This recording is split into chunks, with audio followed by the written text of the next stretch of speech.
It's been a while, hasn't it? Of course, we weren't meant to have a 3-week break between now and the Italian Grand Prix. For that, you can blame Mad Lad Vlad here, although we did only lose the Russian Grand Prix, so maybe we should be thanking Mr. Putin on this one. Hey there guys, I'm Will, welcome to FP1 and the Comedy Review, the series with humour about as consistent as W Series driving standards. F1 was finally back in Singapore, having spent 2 years away thanks to insert unoriginal COVID-19 joke here. There's never been a race here without a safety car, pretty much guaranteeing us some sort of action this weekend, especially with Nicholas Latifi in the field. So make sure you're subscribed and let's get into the comedy review. It's the Singapore Grand Prix. We are a fucking bunch of wankos.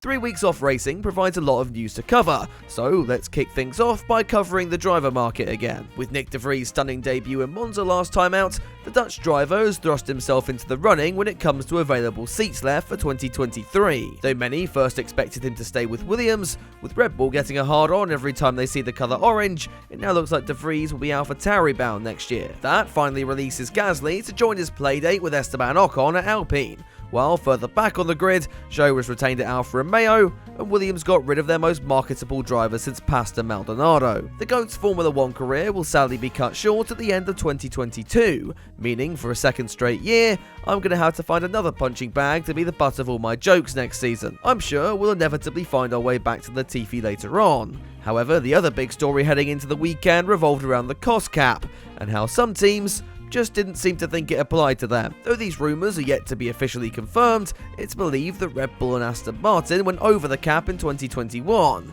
And while all the 30-year-old children are crying about Abu Dhabi again on Twitter, I feel like if this is true at least, the big story has been lost here. Aston Martin have allegedly gone significantly over the cap, meaning they have spent way more than any other team, and still could only muster this green box. I imagine we'll know more by next week in Suzuka, so let's park the topic for now and move on to FP1, which was surprisingly topped by #blessed in the Mercedes. It wasn't completely plain sailing, however, as Hamilton challenged the Ferraris, George Russell decided to pick a fight with the Turn 11 barrier instead. And speaking of Ferrari, they seemed intent on throwing their car into the Singapore walls, Sainz doing very well to save a few hairy moments over the course of the hour. Lance Stroll then had a go, but crashed because Lance Stroll. Behind Hamilton, Verstappen and Leclerc would complete the top three, as their night descended on the Marina Bay street circuit.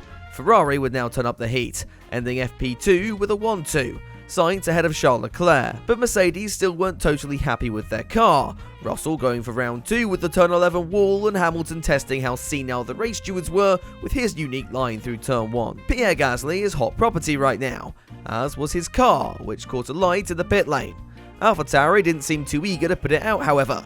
I just guess fire extinguishers are too expensive thanks to the cost cap, so they left that job to Aston Martin, who, as we've established, couldn't give a shit. So for Singapore standards, it had been a fairly quiet Friday then, and that would continue into Saturday morning in FP3, as rain hit the circuit and the fastest drivers in the world were too big a pussies to go out in it. Leclerc would top a shortened half-hour session, ahead of Verstappen and Sainz, as Ferrari added exiting the garage to their list of simple tasks the team simply aren't able to do. As Lance Stroll pleasured himself, his compatriot Nicholas Latifi was busy exploring the runoff areas, seeming to strike a bond with Turn 13, which he'd return to later on in qualifying. And Mercedes would struggle as well, P9 and 12 for Russell and Hamilton, though the team still had high hopes as we prepped for Q1. If only myself and my fellow Ricciardo stands had the same level of optimism. The Aussie was out again after the first session, with the real shock being Esteban Ocon, claiming he had no brakes, which I'm sure is an excuse he'll return to when he accidentally runs into the back of his new teammate next year. With the track still damp from before and the race being held under the lights,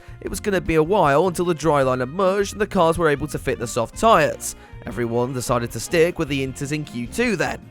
Everyone besides Aston Martin. This went as you would expect, Stroll and Vettel sliding off and out of contention for Q3. Aston being incompetent may not have been much of a surprise, but George Russell failing to make it through definitely was. The Briton eventually deciding a pit lane start would be safer than lining up alongside Lance Stroll. That just left Q3 then. And now it was time for the softs, though the remaining 10 drivers would need several laps to get them into the working window, and thus fueled up for the whole 12 minutes of the session. This gave us a frantic and, quite frankly, brilliant battle as the times kept tumbling in the closing minutes.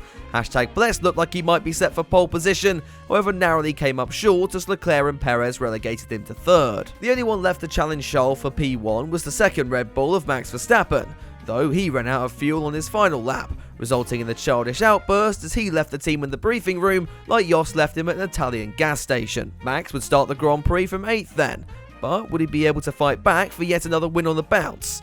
Let's jump to Sunday and find out. Race day would bring with it Spa 2021 level rain, and while F1 opted to delay the start, it looked like we might not get a Grand Prix whatsoever. One option would be to drastically shorten the pre-race procedures, allowing the race to start quickly were there a break in the weather. However, the boffins at Liberty Media decided an interview with Will Smith was far more important than the Grand Prix, so an hour late, round 17 of the 2022 season got underway, Perez making the best start and jumping Leclerc into turn 1. Max Verstappen, on the other hand, decided to increase the AI difficulty for Singapore, though after he found himself on par with Daniel Ricciardo after lap 1, he opted to turn it back down again. And that wasn't the only drama on the opening lap, as Alex Albon would see himself spinning out as well. And don't lie, you all thought this was Nicholas Latifi, didn't you? Fans of the GOAT shouldn't worry, however, as Latifi was busy playing with the Alfa Romeos again, wiping both himself and Zhou out on lap 7. The incident brought out the safety car, massively aiding Verstappen, who made short work of Vettel and Gasly to move into 7th position. Next up would be good old Fernando Alonso,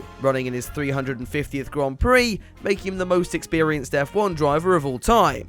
He was doing a fantastic job defending P6 from Verstappen, until his French engine surrendered and the Spaniard became retirement number 3. With the VSC out, we can go and check in on George Russell, who found out what it was like to be Valtteri Bottas last year as he turned into Mercedes' guinea pig for the day. They say F1 drivers lose up to 3 kilograms during the race in Singapore. However, Russell's move on to the softs would likely increase that number as he shat himself exiting the pit lane. But not long later, another driver would be in the wars. Alex Albon wanted to test the Monza spec Williams he missed in Italy. The flurry of retirements wasn't over yet, as only 2 laps later, Ocon turned his Alpine into a red arrow, and the virtual safety car was out once again. We haven't touched base with #Blessed in a while, and he was busy scrapping with Sainz over the final spot on the podium.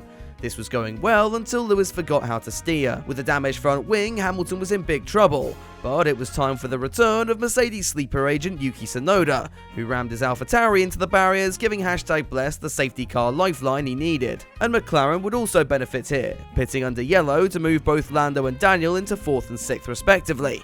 Nozzo would have to fend off Verstappen in the second half of the race, however, though this became much easier when the Dutch Messiah went for an adventure on the restart. And as if we needed any more drama, George Russell attempted to pass Schumacher as if it was an F1 open lobby, relegating them both out of points contention. So with battles in what was left of the midfield cooling off, the main action lied at the front, Charles Leclerc finally making a challenge for the lead on Sergio Perez. The two got close on occasion, but for whatever reason Leclerc just couldn't find a way through, be that not enough straight line speed, silly mistakes, or just a pathological fear of what happens every time he takes the lead this season. Either way, it didn't seem like it would have mattered, as for the final 12 laps or so, Red Bull achieved the art of human cloning and placed a second Verstappen in their number 11 car. Perez would shoot off into the distance and take a commanding win after the 2-hour timer elapsed. Now, as of time of recording, he does have to see the stewards about a safety car infringement, and thanks to my crappy internet provider, I don't have the ability to upload this right after the race as I usually do. So if anything happens, I'll overlay that in the edit alongside Lance Stroll cooling his balls.